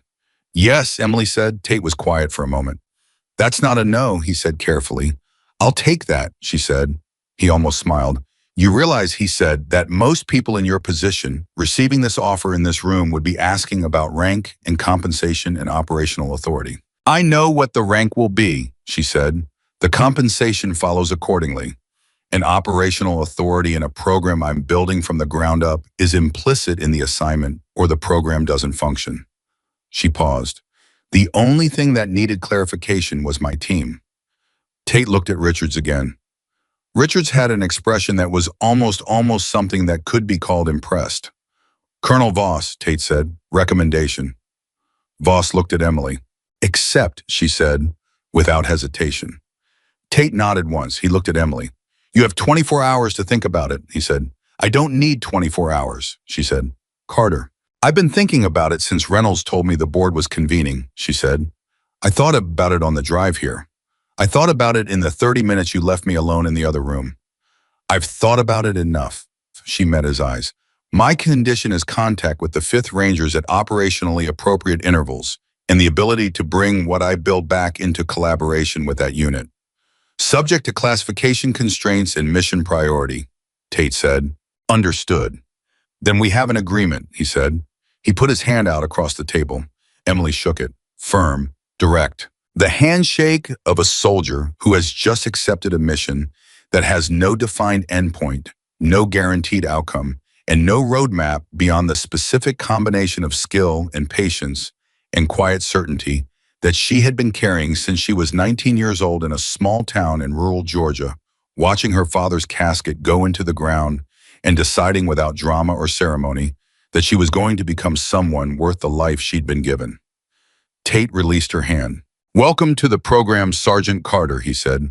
As of 0900 tomorrow, your rank is Master Sergeant. She absorbed that. One more thing, Tate said. He leaned forward slightly. The program has no name yet. We've been waiting to assign one until we had the right person to build it. That person is now you. He paused. What do you call it? Emily thought about 12 minutes on a ridgeline in Montana. She thought about 8 enemy positions and a team of Rangers who were going to come home because of what she'd built inside herself before any of them had ever heard her name. She thought about her father teaching her to move quietly and observe carefully and speak only when she had something worth saying. She thought about what the next generation of what she was would need to be called in terms of what it was for and what it was not for and what it would require from whoever carried it. Then she said it.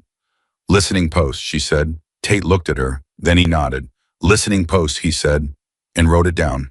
She drove herself back to the 5th Rangers base. Not in the black, unmarked vehicle. Tate had offered transportation and she had declined it. She needed the 4 hours, not to think. She had finished thinking in the conference room the moment she shook Tate's hand. She needed the 4 hours because they were the last 4 hours of something, and she had learned from her father that the last hours of a chapter deserved to be spent consciously, not handed to someone else to manage. She borrowed a vehicle from the facility motor pool, signed the paperwork, and drove. The Montana mountains looked the same as they always looked. Old and permanent, and completely indifferent to the fact that the woman driving through them at 62 miles per hour had just agreed to build something that didn't exist yet from the foundation of everything she'd spent 13 years becoming. She thought about her father for most of the drive, not the version of her father she carried into operations, the steady voice that said, move quietly and observe carefully and speak only when it matters. The other version, the one who sat on the back porch in the Georgia summer with a glass of water and a silence that had weight to it, the silence of a man who had done things he couldn't talk about and was living in the space between what those things had cost and what he still believed about the world despite the cost. She had understood that silence better as she got older. She understood it completely now. She pulled into the base at 1722. Reynolds was in the operations bay. He looked up when she walked in, and the specific quality of his attention shifted in a way that told her he had been waiting without letting himself admit he was waiting. She sat down across from him. She didn't make him ask. They offered me a program, she said. Building something new, training the next generation, selective field operations. She paused. I accepted. Reynolds was quiet for a moment. You're leaving, he said. Yes. He nodded, slow, once. When is 0900 tomorrow? They're processing the rank change overnight. She held his gaze. Master Sergeant. Something moved in Reynolds' face. Not surprise. Something more complicated than surprise. You earned that 3 days ago on a ridgeline, he said. I earned it over 13 years, she said, and the ridgeline just made it visible. Reynolds absorbed that. He had the look of a man arranging a large amount of information into a structure he could carry. The condition I put on acceptance, she said, was contact with this unit. Consultation and operational coordination when the profiles intersect. Tate agreed, subject to classification constraints. Reynolds looked at her sharply. You negotiated for us, he said. I negotiated for the mission, she said. The mission is better when the people doing it can talk to each other. Reynolds held her gaze for a long time. That's not all it was, he said. She didn't argue with him. No, she said, it's not. The silence that followed was the specific silence of two people who have said the true thing and are now sitting with its weight and finding it heavier and lighter simultaneously than either of them expected. Reynolds said, "I'm going to tell the team tonight." "I'll tell them myself," she said. "If that's acceptable." "More than acceptable," he said immediately. She nodded and stood. Reynolds stood too. He put his hand out. She shook it. He held it for a moment. "Carter," he said. "Sir." "Whatever you build," he said, "build it the way you built yourself. Quiet, patient, thorough." He paused. "Build it so that the people inside it are ready before the moment requires it, not after." She looked at him. "That's the plan," she said. He released her hand. She left to find her team. She found Torres first. He was in the equipment bay breaking down and cleaning his gear. With the methodical focus that soldiers apply to routine tasks, when they need something their hands can manage while their minds are working on something else.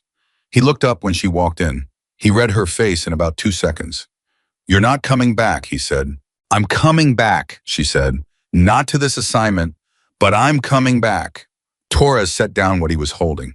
He looked at her with an expression that was trying to be harder than it was. "How long have you known?" he asked. "Since Reynolds told me about the board," she said. "And you said nothing." There was nothing confirmed to say. Torres looked away. He was working through something. She could see it, the specific internal argument of a person who wants to be angry and knows they don't have the right to it. "Torres," she said. He looked back. "I need you to know something," she said. "The 6 months I spent with this unit, what I said in the debrief about wanting to be a member rather than a legend, that was real. This was real. You are the first team I've wanted to belong to since the program ended 2 years ago. That doesn't change because the assignment changes." Torres was very still. "You're going to build something new," he said. It wasn't a question. "Yes." "And you can't tell me what?" "Not yet," she said. "Eventually, maybe. Some of it." He nodded slowly. Then he said with the specific roughness of someone who is being honest at a cost, "I grabbed your arm 3 days ago when you moved into the trees. I've been thinking about it since it happened, and I can't get it out of my head." "Let it go," she said. "Carter, let it go, Torres. You did what a teammate does. You tried to keep someone from getting killed. That's a good instinct. Keep it." He looked at her. "You're going to be impossible to replace," he said. "Don't replace me," she said. "That's not how teams work. Fill the gap with someone new and build something different. Something that doesn't need to be me." He stared at her for a long moment. Then he nodded, the same short, sharp nod she'd seen from him in the debrief. The nod of a man filing something permanently. "Okay," he said. She found Hall and Birch together, which was almost always where they were. Hall looked at her and said nothing, which was his version of a question. She told them both in the same direct economy she'd used with Torres. Hall absorbed it with the stillness she'd expected. Birch made a sound that was very quiet and very controlled, the sound of someone choosing not to show what they're feeling and almost succeeding. Hall said, "The unit's going to be different without you." "The unit was fine before me," she said. "That's not the same as saying it'll be the same," Hall said. She looked at him. "No," she said, "it's not." Hall put his hand on her shoulder for exactly 1 second. Then he removed it and looked at the wall, which was his way of closing a conversation that had reached everything it could reach. Birch said, "You come back when you can." "When I can," she said. She went looking for Webb. She found him outside same steps where he'd waited for her 2 nights ago. Same posture, hands in jacket, pockets, jaw set. He looked up when he heard her footsteps, and his face did the thing it always did when he was working hard to look like he wasn't feeling what he was feeling. "You're leaving," he said. "Tomorrow morning," she said. She sat down on the steps beside him. Not across from him, beside him. He noticed this and didn't say anything about it. They sat quietly for a moment. "Did you know," he asked, "when you went into the trees 3 days ago, did you know it was going to lead to this?" "I knew it was going to lead to something," she said. "I didn't know the specific shape." "Are you okay with the specific shape?" She thought about it. "I'm okay with the direction," she said. "The shape takes time." Webb looked out at the mountains. It was getting dark. The mountains did what they always did with darkness, absorbed it gradually, and became something heavier and quieter and more permanent than what they'd been in the daylight. "I've been thinking about what you said," Webb said. about preparing until it becomes part of you, not something you put on. Yes, I've been thinking about how long that takes, he said. It takes as long as it takes, she said. You don't rush it, you just keep working. How do you know when you're ready? She looked at him. You don't, she said. That's the part nobody tells you. You never feel ready. You just reach the moment and find out that you are. Webb sat with that. Is that what happened 3 days ago? He said. You reached the moment. I'd been ready for a long time, she said. 3 days ago was just the first time the moment needed me to be. I was quiet for a long time after that. Then he said very quietly, I'm going to miss you, Carter. She looked at him. I was 21 years old. He had been in this unit 8 months. He had spent the last 3 days watching everything he thought he understood about the world revise itself around a woman who had been sitting quietly at the back of every room while something significant lived inside her.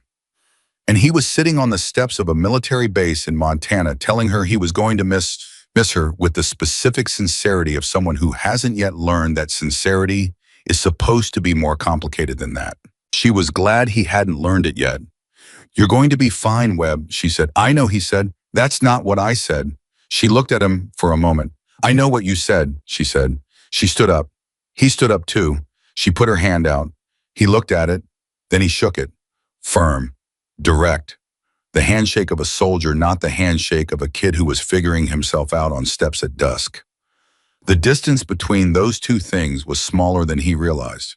When your moment comes, she said, you'll know what to do. How? Because you've been listening, she said. You've been listening since I told you to. He held her gaze.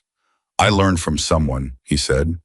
She let go of his hand and went inside. She packed her bag in 4 minutes. She sat on the edge of her bunk in the dark for the last time and did the 60 seconds she had done every morning since she was 19 years old. Feet flat on the floor. Silence. Hers. Then she lay down and slept better than she had in 3 days. 0500. She was up before the alarm. 0530. Bag by the door. 0545. Mess hall. Coffee. Alone. The way she had started every morning here. She was on her second cup when Ortega came in on his crutches and made his way to her table with the particular determination of a man who has decided to do something and is not going to be stopped by a damaged leg. He sat down across from her. You're leaving, he said. 0900, she said. He nodded. He looked at her with the expression he'd had in the debrief, that slower and more careful version of himself that the last 3 days had installed. I've been doing a lot of thinking, he said, about what I said 6 months ago in the corridor, about what quiet means. Ortega. Let me finish, he said, not aggressive, just certain. I've been in this unit 4 years. I've served with people I'd take a bullet for without hesitation. I think of myself as someone who reads people, someone who knows who's real and who's performing. He paused. I missed you completely. Not just what you could do, who you are. I missed it completely, and I was standing right next to you for 6 months. Emily looked at him carefully. Why are you telling me this? She asked. Because you're leaving, and I need you to know that I understand what I missed, he said, not just for your sake, for mine. Because if I missed you that badly, I might be missing other things, other people. He looked at his hands. I need to get better at listening. Something moved in Emily's chest. She let it move. You just did, she said. He looked up. Get better at listening, she said. Right now, in this conversation. You just did it. Ortega sat with that for a moment. It's a start, he said. It always is, she said. He put his hand out across the table. She shook it. He held on for an extra second. Come back when you can, he said. We'll have a better conversation next time. Count on it, she said. He got up on his crutches and left. She finished her coffee. At 0800, Reynolds found her in the operations bay one last time. She was standing in the middle of the room looking at nothing in particular, which meant she was looking at everything, cataloging it, filing it in the place where the things that matter get stored without ceremony. He stood beside her. They stood together in the empty operations bay for a minute without speaking. Then Reynolds said, when the program is built, when it's running, when you have the first group of people inside it who are becoming what you need them to become. He paused. What are you going to teach them first? Emily thought about it. She thought about her schwalmonder on the back porch. She thought about the first instructor in their classified program who had put her in a field for 8 hours and told her the only objective was to observe and come back with something worth saying. She thought about 6 months of standing at the back of rooms and watching teams build themselves around her without knowing she was watching. She thought about 12 minutes on a ridgeline and 8 positions and a commander who spent 6 days building a perfect trap and underestimated the one person he never once looked at twice. I'm going to teach them to be still, she said, before anything else, before marksmanship, before tactics, before any piece of technical skill. I'm going to teach them to be still long enough to actually see what's in front of them. Reynolds looked at her. Most programs start with the technical, he said. Most programs produce people who are technically excellent and tactically blind. She said, you can train a person to shoot precisely. You can't train them to see clearly if they've never learned to stop moving long enough to look. Reynolds was quiet for a moment. Your father taught you that, he said. She looked at him. I never told you about my father, she said. No, he said, but it's in the way you talk about the work, the way you describe what you do. It didn't come from a program. It came from somewhere earlier than that. She held his gaze. Yes, she said. It did. He nodded. He'd be proud, Reynolds said. Emily looked away for exactly 1 second. Then she looked back. I know, she said. At 08:55, she walked out of the operations bay for the last time as a member of the 5th Ranger Battalion. Her bag was over her shoulder. Her stride was exactly what it had always been. Unhurried, deliberate. The walk of a person who has somewhere to be and is confident she'll get there. The vehicle was waiting at the gate. She walked toward it. Behind her, she heard footsteps. She didn't turn around. She could tell from the sound that it was more than one person. She kept walking. She was 10 feet from the vehicle when she stopped. Not because she heard anything, not because anything changed. She just stopped and turned around.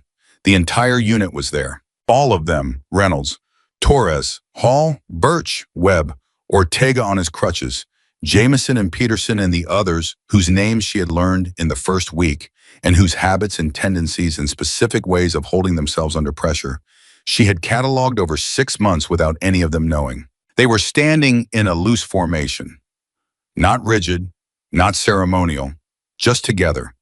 The specific way soldiers stand when they're not being told how to stand, and they stand that way anyway because it's what they are.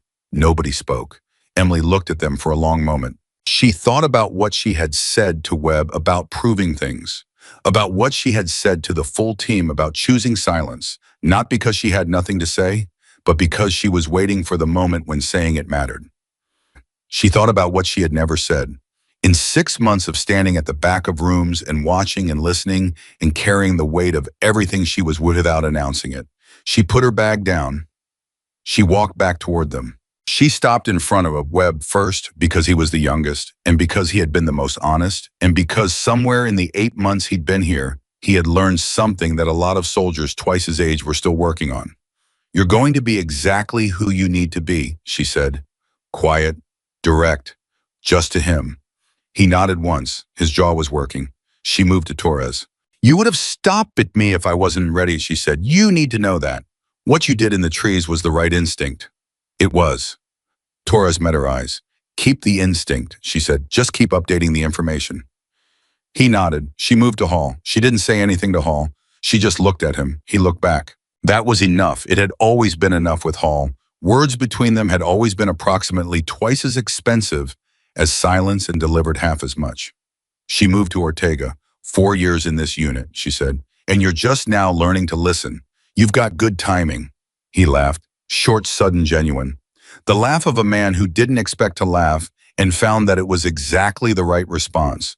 She went back to Reynolds last. She stood in front of him. The program will need a liaison, she said. Someone with field credibility who can translate what we're building into operational language for units like this one. Reynolds looked at her carefully. Are you offering me a role in your program? He said. I'm telling you that when the time comes, I'm going to make a recommendation, she said. What you do with it is your call, sir. Reynolds held her gaze. Noted, he said. She looked at all of them one more time. 12 soldiers standing in the Montana morning, watching her with 12 different versions of the same expression. Not the expression of people who have just discovered something surprising.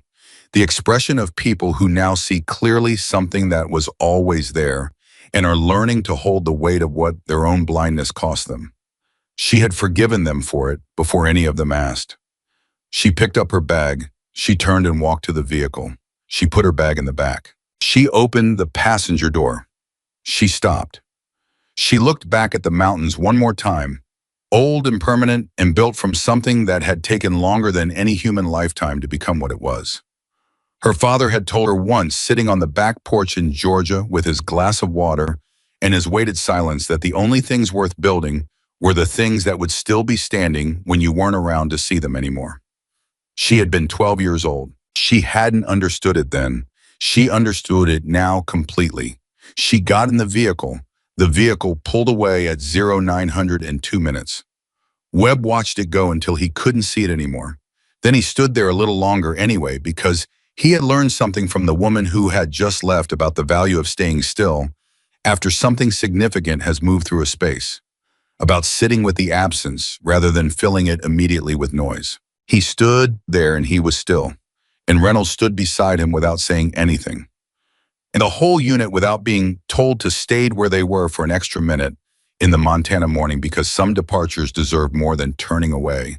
The moment the vehicle clears the gate, and all of them had learned enough in the past 3 days to know this was one of them. 6 months later, a training program called Listening Post accepted its first cohort of 8 candidates. The facility was undisclosed. The curriculum was classified. The program director held the rank of Master Sergeant and was described in the single internal document that named her as the most operationally complete counter-sniper asset developed by the United States military in the preceding decade. The 8 candidates arrived not knowing exactly what they were training for. On the first day, the program director did not give them a technical briefing. She did not hand out equipment. She did not put them on a range. She put them in a room and she sat down across from them and she said, "Before anything else, I'm going to teach you how to be still, not the stillness of someone waiting for something to happen. The stillness of someone who is already happening, who is already reading, already calculating, already 3 decisions ahead of the moment, that everyone else is still catching up to." She paused. That stillness is not a talent. It is not something you have or don't have. It is something you build every day, without recognition, without announcement, without needing anyone to see it, until the moment when seeing it is the only thing that saves a life. One of the candidates, a young woman in the back row with the alert stillness of someone who had already been practicing without knowing what to call it, leaned forward slightly. She reminded Emily of herself, not in appearance, not in background, in the specific quality of attention she was paying to a room full of people cataloging what she saw without making it obvious she was doing it. Emily looked at her. The candidate met her eyes without looking away. Emily held that gaze for a moment. Then she continued, "The enemy will always underestimate the person who doesn't need to prove themselves," she said. "That is not an accident. That is a tactical advantage, and it is yours. Every day you spend in this program is a day you are building something that the people who will eventually face you across a ridgeline will not see coming until it is too late." She let that sit in the room. "The question," she said, "is whether you are willing to carry it in silence for as long as it takes." The room was very quiet. 8 candidates, 8 different versions of the same choice. To carry something in silence and let the silence do the work it needed to do, or to need recognition before the work was complete. Emily knew which of them would make it through, not because she could predict the future, because she could see clearly. She had been learning to see clearly since she was 12 years old on a back porch in Georgia. She had been carrying it in silence since she was 19. She had spent 13 years becoming the most dangerous version of the patience her father had taught her. And on a ridgeline in Montana, in 12 minutes, the world had finally found out her name. Not because she announced it, because she was ready when it mattered. That was the only credential that had ever counted. That was the only one it ever would.